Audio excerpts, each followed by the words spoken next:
Hello everyone and welcome, Nerdstorm here, and in this video I'm going to be showing you my Magicka Dragonknight PvP build for the Blackwood patch.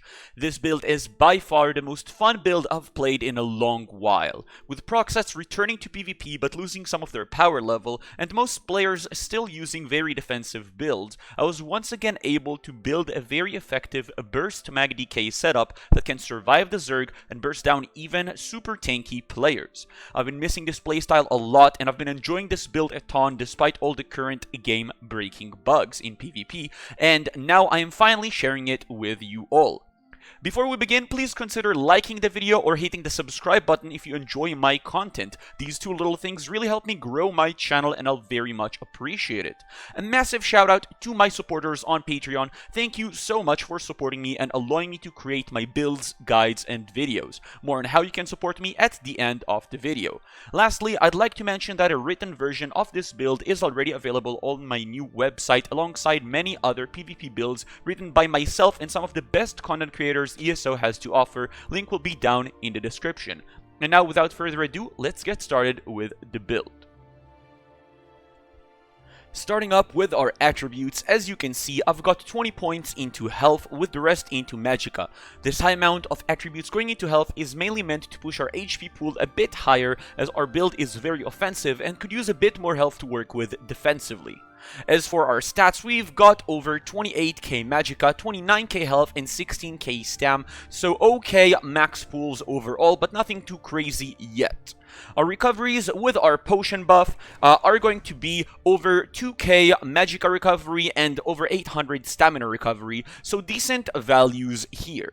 As for our damage though, this is where the fun really begins. Completely unbuffed, we are at 4k spell damage. On the front bar with just the potion buff, we are at 4.7k spell damage, but once we are fully buffed, we get to over 6.1k spell damage with 30% critical chance and 7k penetration, which combined with elemental drain reaches 13k pen. So you can clearly tell we've got a ton of damage on this build, but we actually have much more of an offensive peak and offensive potential, which we will discuss in a little bit, way beyond these very high stats. As for our resists, if we just buff up with Major Resolve real quick, as you can see, we've got 28k spell resistance, 20k physical resistance, and 2k critical resistance. And while our resists may seem just about average, they all increase while we are in combat thanks to the sets we use, so we don't feel too squishy on this build at all.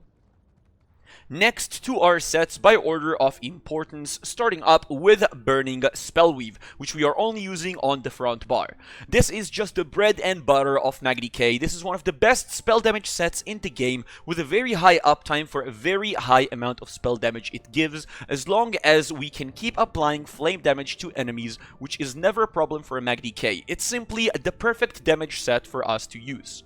For our monster helmet, we are using Bloodspawn, which gives us ultimate generation, which helps both our offensive potential, as we have more ultimates to cast more often, and also helps our sustain thanks to the Battle Roar passive. In addition, it also increases our resistances to give us better survivability too. On our back bar, we use a second 5-piece set, which is Mechanical Acuity. This set gives us a window of 5 seconds where our critical strikes are guaranteed, in which we can deal an incredible amount of damage to our enemies. This damage window comes up every 16 seconds and helps our bursts do far more damage. I'll go over our entire rotation in a little bit later in this video so you can see exactly how I use this set in combat, but generally speaking, this set can guarantee we can burst down even really tanky players, as on top of our huge amounts of spell damage, we guarantee our Leap, Molten Whip, and all of our dot ticks will be critical for our full burst when used correctly.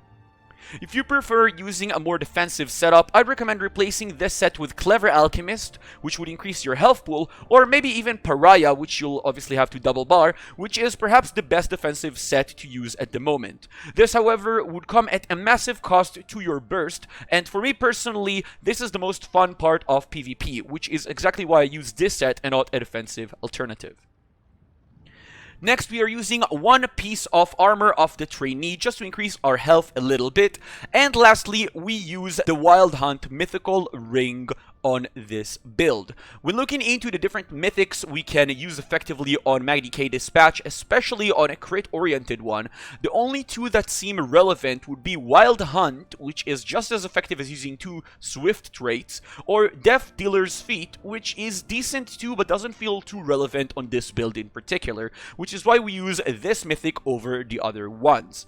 It's important to keep in mind this mythic item is not super high efficiency as some mythic items used to be in previous patches, and if you don't have access to it, you could simply replace it with a second piece of armor of the trainee, which will result in losing a little bit of mobility, but you'll only lose on a little bit of it, and it's not that big of a deal and won't ruin the build or make it more difficult to play by that much.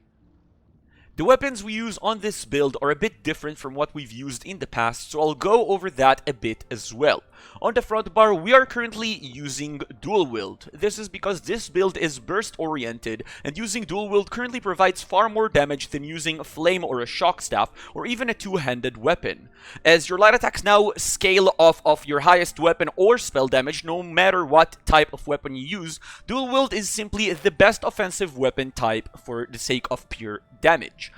As for the types of one-handed weapons we use, I am currently using a Nirnhoned sword on the main hand and a sharpened mace on the offhand to gain a little bit of healing and a little bit of extra damage. If you'd like to increase your overall damage at the cost of a little bit of healing, you could use 2 maces instead and keep the current traits.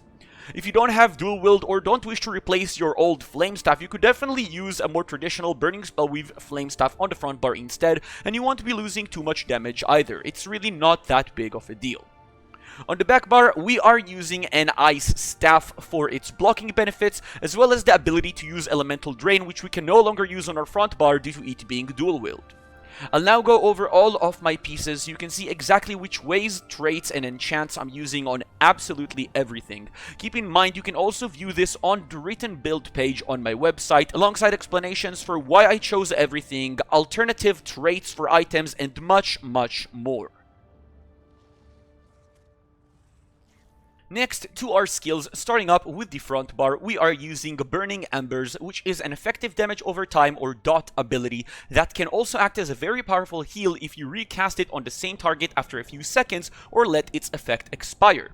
Molten Whip is our burst skill. We tend to not spam it on this build, but rather build it up by casting other Ardent Flame abilities, proccing up its Sithing Fury buff. Then during our burst moments, when both our offensive sets are active, we cast this skill to deal a massive amount of damage to our enemies. Engulfing Flames is a very powerful cone dot ability, as well as an important debuff we must apply to our enemies. We use this skill often to keep proccing our Molten Whip's passive, and to keep applying pressure before we use our big burst. Fossilize is our very effective stun. It locks enemies in place and forces them to dodge or apply root immunity even after they break free, which normally either costs them a lot of stamina or takes them a long time to do to get away from us, allowing us to apply a lot of damage to them in the process. Cauterize is our heal over time ability. It gives us a big surge of health every 5 seconds and can be used to heal up allies as well. In addition, it procs our Molten Whip as well, as it's an Ardent Flame ability, and gives us major prophecy on our front bar just by being slotted. Our front bar ultimate is Leap, which deals a huge amount of damage to our enemies, knocks them back, and grants us a damage shield that helps us stay on the offense rather than going defensive and healing. It's a great skill to time together with Molten Whip to generate a very effective burst. On our back bar, we are using Deep Thoughts or Meditate. This is our flex spot and can be replaced with whatever skill you prefer, such as Degeneration or Inhale. I like Meditate as it provides very relevant mag and stam sustain while kiting enemies in 1vx scenarios, but is less important if you play in a group or a 1v1. Elemental Drain is our most important debuff. It reduces enemies' armor rates as well as grants us additional Magicka sustain. This debuff is important to keep applied to enemies all the time. Whichever enemy you're focusing, this debuff needs to be applied to at any given moment. Coagulating Blood is our main healing ability that we use as a Magicka Dragonknight, and it got buffed this patched and isn't as expensive as it used to be, but it still costs a lot of Magicka, and so spamming it is not recommended. Use this skill wisely when your health is dropping low, but if you're only losing a little bit of health, it's better to cast Cauterize on the front bar rather than Coagulating Blood, as it's a lot more affordable. Race Against Time is our mobility skill that grants us major expedition, root and snare immunity, and extra critical damage. It's a great skill to activate either when you're trying to get away from a sticky situation or before you're about to hit a big burst with Mechanical Acuity's proc. Volatile Armor is our major resolve on this build, which is a must-have buff on any PvP build to increase our resistances. In addition, if you have enemies in melee range, Volatile is a guaranteed way to proc your Mechanical Acuity easily when you are on your back bar. If you want to be a bit more precise with your Acuity procs at the cost of some uptime, you can change this morph to the other one to not proc Acuity using it, but only using your light attacks. Lastly, on our back bar, our ultimate is Temporal Guard, which for the most part we don't really use. We only have it passively without ever activating it, as it gives us some damage mitigation through the minor protection buff it gives just by being slotted. Next, I'll showcase our burst rotation to help you understand how everything I've talked about so far makes for one huge burst. In this clip, you can see me fighting a Stamblade with Melubeth and some heals over time. The way we kill him is not through dots or pressure, but rather through our burst. We start by applying our dots to him, buffing up with our Molten Whips to 3 Fury procs, and using our Spell Power Potion, swapping to the back bar to activate Mechanical Acuity with a light attack, and applying Elemental Drain to our enemy. Then swapping back to the front bar, leaping him for 10k, and casting Molten Whip for an additional 14k damage, guaranteeing the kill. Here's another clip versus a tanky MagDK with lots of heals. My dots barely do any damage to him through his heals, but with a buffed Molten Whip we swap to our back bar, proc Acuity, then leap him into a Molten Whip, hitting for over 15k burst, then quickly getting the kill. Next to our CP, starting with the blue tree, we are using Duelist Tree buff, Deadly Aim, Fighting Finesse, and Master at Arms as our 4 slotted stars. On the red tree, we are using Rejuvenation, Juggernaut, Survival Instincts, and Ironclad. On the green tree, nothing is really a must. You can choose whatever it is up to your personal preference, but mine is Steed's Blessing, Rationaire, Liquid Efficiency, and Gifted Rider. Lastly, some additional pieces of information. The Mundus stone we use on this build is the Atronach, as it provides some additional mag sustain that allows us to use more infused spell damage jewelry. I definitely recommend using this Mundus no matter of your race choice for this build. The food we use on this build is the Clockwork Citrus Fillet, as it gives us health, mag, and mag sustain, which we definitely want to have. You can replace it with Witch Mother's Potent Brew, which is a budget option. It costs a lot less, but it gives you less stats as well. You could potentially use Ozorga's Bear Hunch as well, which is a great food dispatch too, and even Bewitched Sugar Skulls if you really want, although you are going to be giving up on a lot of Magicka recovery, which is quite needed on this build. The potions we use on this build for the most part are spell damage potions, as I'm not using Degeneration on my flex spot, and getting the major sorcery buff is super important. In addition, I also use tri-stat potions from time to time, mostly when I'm vastly outnumbered and need a bit more stam and health gain to help me survive against the Zerg. Then I switch back to the spell power potions whenever I go for the kill. As for Vamprism, I am not playing as a vampire this patch, mainly because of the cost increases from that skill line. They are pretty awful for MagDK, which is a really high cost class. It's very possible to play as vampire though if you really want to. You can play at stage 1 or stage 3 of Vampirism if you really choose to. You'll just need to spec for more Magicka regen or cost reduction jewelry glyphs.